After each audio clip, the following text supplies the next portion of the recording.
Salut, c'est Farid de la chaîne Let's Go to Success. J'espère que tu vas bien. Dans cette nouvelle vidéo, on va parler de diète.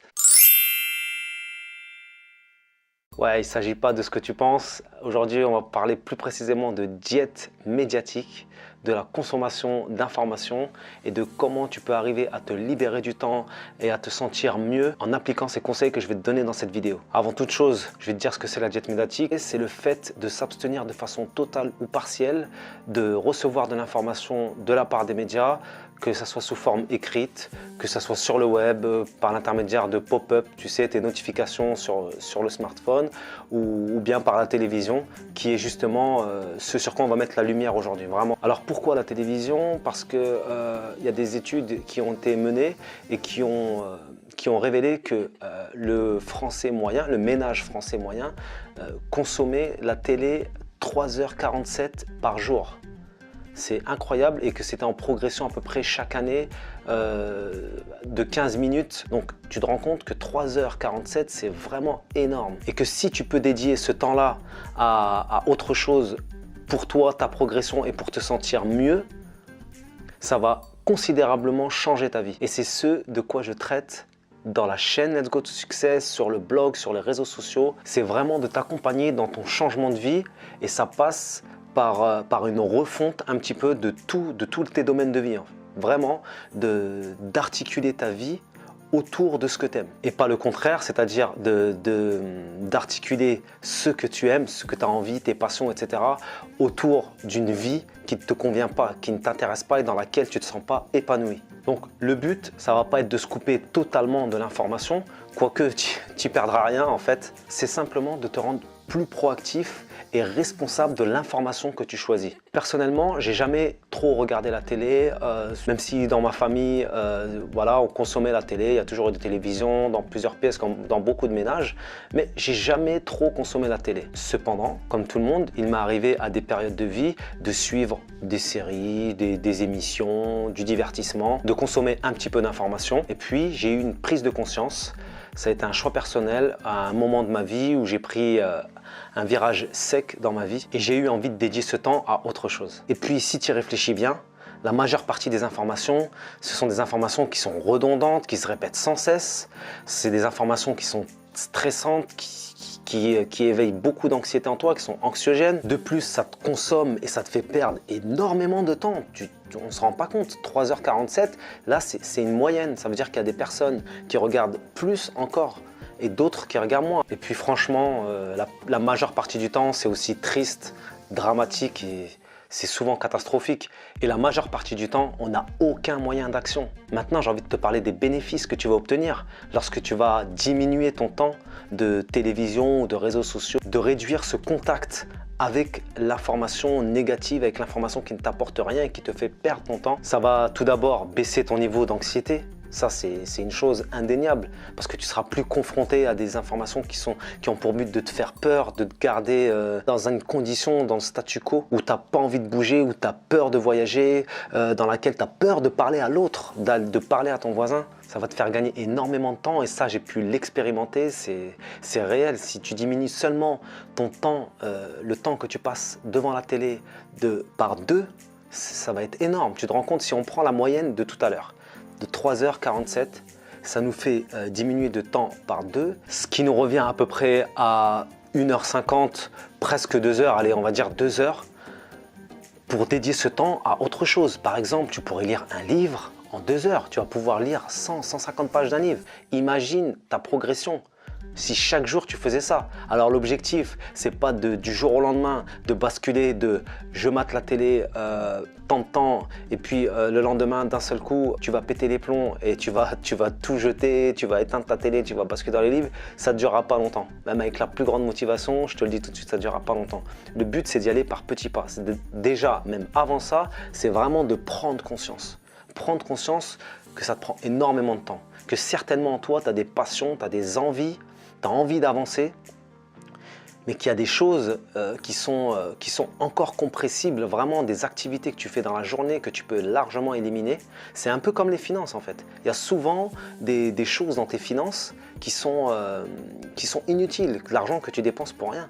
Et là du coup, tu vas pouvoir un petit peu, comme quand tu revois ton budget, un petit peu les départements dans lesquels tu dépenses ton argent pour faire des économies, là ça va être pareil, mais pour le temps. Ça va aussi d'autre part augmenter ton optimisme et libérer en toi une certaine sérénité. Alors le but, c'est pas de fermer les yeux et de faire comme s'il ne se passait rien dans le monde, qu'il n'y avait pas de guerre, qu'il n'y avait pas de choses mauvaises, mais comme on l'a dit tout à l'heure, on n'a aucun moyen d'action sur ces choses-là.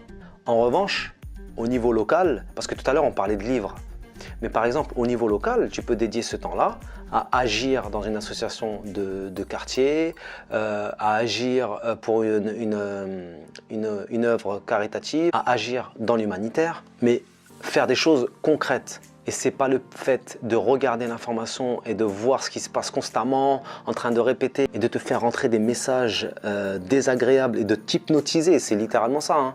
On est hypnotisé par ça quand on est confronté souvent toute la journée ou alors plusieurs fois dans la journée à ces informations. C'est indéniable. Donc je ne te conseille pas d'être dans cette optique de fermer les yeux, de faire comme s'il ne se passait rien autour de toi ou d'être dans le jovialisme, tu vois, comme s'il ne se passait rien. Mais d'être responsable et de choisir l'information que tu consommes au quotidien. Autre bénéfice que tu vas gagner aussi, c'est que ça va libérer littéralement ta créativité et ton sentiment de liberté. Tu vas agir, tu vas avoir un plus grand esprit d'initiative et tu vas cesser d'agir en fonction de l'information et des conneries que tu entends toute la journée. Et puis un autre point dont on parle rarement, c'est que tu sais, on est dans une époque où beaucoup de maladies se développent, l'obésité, le diabète, le cholestérol, etc. Et le fait d'être moins confronté au stress, ça va diminuer ta consommation de malbouffe. Parce que lorsqu'on est confronté au stress, on consomme énormément, on grignote énormément. Donc tu vois, il y a beaucoup de bénéfices à mettre en pratique cette diète médiatique dans ton quotidien.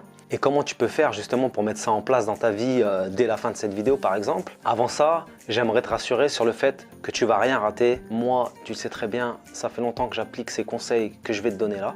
Et lorsqu'il y a une information importante qui doit arriver à ma connaissance, ça arrive par le biais de mon entourage ou alors par le fait de scanner quand je suis dans la rue, quand je me promène, de voir les gros titres et je vois rapidement, en même pas 10 minutes, ce qui se passe un petit peu dans la société, de quoi on parle, tout simplement tous les sujets d'actualité. Donc tu ne perdras rien, ce ne sera pas une perte pour toi, tu ne vas pas devenir inculte ou devenir inintéressant du jour au lendemain parce que tu ne regardes plus les informations et que tu n'en parles plus. Mais au contraire, tu vas pouvoir te libérer qui tu es, apprendre de nouvelles choses et transmettre justement une autre sorte d'information.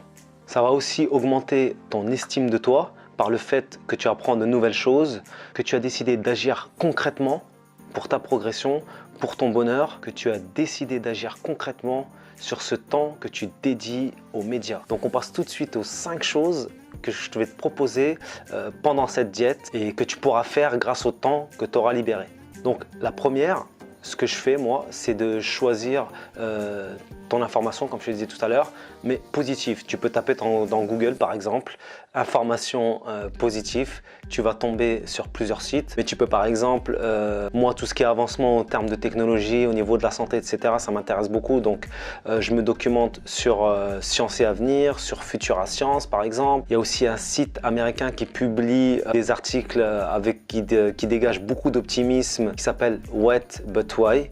Et puis comme je t'ai dit, dans Google, tu tapes l'information que tu as envie, information positive, peu importe le sujet par lequel tu es intéressé ou que tu as envie d'en savoir plus sur un secteur d'activité, sur une culture, sur un pays, tu peux trouver ça sur Google simplement en le tapant. Donc ça c'est simple, tu peux le faire dès la fin de cette vidéo, ça va pas demander beaucoup de temps et avec ça, ça va développer en toi un état émotionnel plus calme, plus serein, plus joyeux et tu vas pouvoir partager ces informations avec tes proches, avec tes collègues, avec tes amis et apporter un petit peu cette psychologie positive dont chacun de nous a vraiment besoin. Pour le deuxième conseil, je vais te conseiller de diminuer de 30 minutes à 1 heure le temps que tu passes devant les médias, devant la télé, devant les informations. De tester ça sur 7 jours, voire tu peux te lancer un défi. Pourquoi pas appliquer les défis de 30 jours. Moi, il y a beaucoup de nouvelles habitudes que j'ai installées grâce à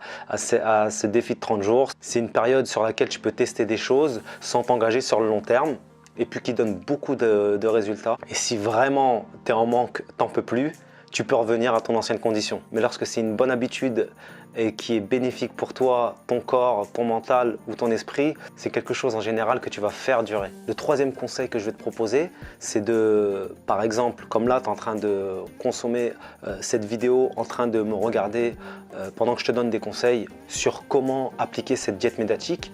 Tu peux aussi regarder des vidéos d'inspiration, des vidéos de motivation sur YouTube. Il y en a énormément. Il y en a en français, en anglais, en espagnol, et il y en a dans toutes les langues. Mais si tu ne parles pas l'anglais, tu peux aussi trouver des vidéos en anglais qui sont sous-titrées. Ou alors il y a beaucoup de personnes dans la francophonie qui font des très bonnes vidéos, qui donnent de très très bons conseils, qui vont te permettre de changer ta vie et de progresser. Donc ça, tu peux le faire par exemple le matin pour te booster un petit peu, pour passer une super journée. Tu peux le faire aussi à ta pause, au lieu de lire le journal, ou le soir par exemple après une dure journée de boulot. Ça va vraiment t'inspirer, ça va élargir tes horizons et tu vas pouvoir apprendre sur d'autres sujets. Grâce à ça aussi, tu vas pouvoir apporter énormément aux personnes qui sont autour de toi. Tu sais, il n'y a pas besoin d'être un expert qui a 15 ans d'expérience pour pouvoir aider les gens à changer de vie, à être plus heureux, à se sentir mieux en eux et de les aider à réaliser leurs rêves. Donc applique ce conseil dès aujourd'hui. Le quatrième conseil maintenant, c'est de pratiquer la méditation. Peut-être que tu le fais déjà, peut-être que tu le fais pas assez régulièrement, ou c'est quelque chose qui te parle mais tu sais pas trop comment faire. D'ailleurs, je vais mettre juste en dessous le lien vers l'article que j'ai écrit sur la méditation, et je te donne même en bonus une technique de méditation simple à appliquer tous les jours, que tu sois chez toi, au bureau, que tu peux faire n'importe où. Alors la méditation, ça va te permettre de te recentrer sur toi, de découvrir ton intériorité, de te libérer un petit peu de ton mental, tu sais, ces pensées, ce flot de pensées toute la journée qui circule à l'intérieur de nous, qui fait tourner dans notre cerveau de vieux disques qui sont complètement démodés. C'est comme un système d'exploitation qui n'aurait pas été mis à jour depuis 10, 20 ans, et tu vas plutôt diriger ton attention vers ta respiration et ton corps. Ça va beaucoup contribuer à ta créativité, tu le verras, tu vas avoir beaucoup plus d'idées. Si tu as des troubles de l'attention aussi, ça va t'aider à te concentrer, à être plus focus sur ton travail. Donc si tu veux en savoir plus, il y a le lien vers l'article en bas. Tu peux installer une super application qui te permet d'ailleurs d'avoir accès à 7 ou 8 méditations gratuites. Et puis après, tu peux souscrire à un abonnement si tu veux, mais c'est pas cher, c'est aux alentours de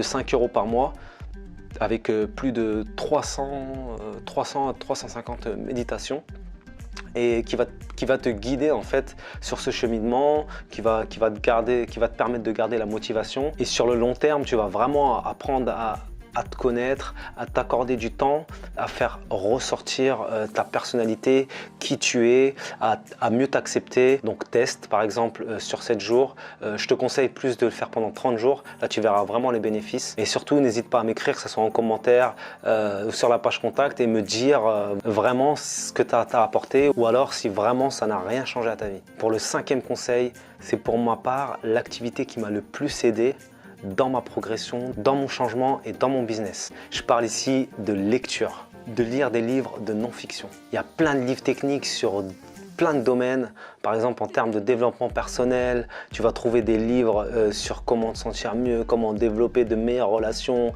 comment développer ta confiance en toi, comment développer ton charisme, comment mieux gérer tes finances, comment cesser de procrastiner. Tu as des livres de psychologie, tu as des livres de spiritualité. Ce n'est pas possible qu'il n'y ait pas un domaine qui t'intéresse dans tous les livres qui existent sur la Terre. Donc, si tu appliques le conseil numéro 2, qui est de diminuer ton temps pendant lequel tu es confronté aux médias et à cette information négative et inintéressante, tu vas pouvoir dédier ce temps à la lecture d'un bon livre qui va beaucoup t'apporter, qui va t'enrichir spirituellement, physiquement, intellectuellement. Tu pourras pourquoi pas en faire des chroniques, tu pourras en parler avec tes amis, ça va peut-être te donner des idées de business, ça va peut-être te donner envie de voyager. Peu importe, la lecture de livres de non-fiction, ça va te rendre un expert en comparaison des 97% de personnes qui ne lisent même pas un livre par an. Sur ces 5 conseils, c'est pour moi le meilleur investissement que j'ai jamais fait de toute ma vie. J'ai ma bibliothèque qui est chargée à bloc. J'ai aussi un Kindle pour pouvoir transporter mes livres préférés avec moi en voyage.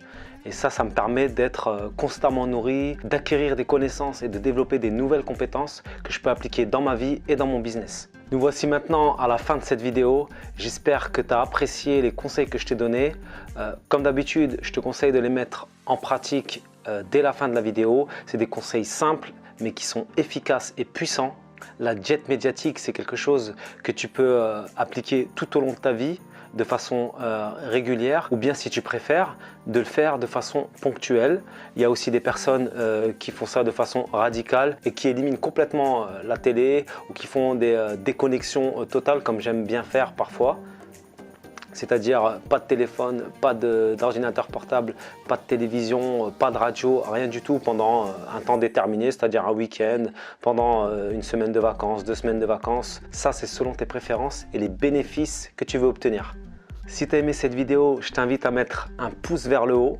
Si tu n'as pas aimé, tu peux mettre un pouce vers le bas, mais je préfère que tu me laisses un commentaire avec une critique constructive qui me permette de progresser et de m'améliorer dans le contenu que je te propose. Partage aussi cette vidéo avec tes réseaux, avec tes amis, avec toute personne que tu penses que ça peut intéresser.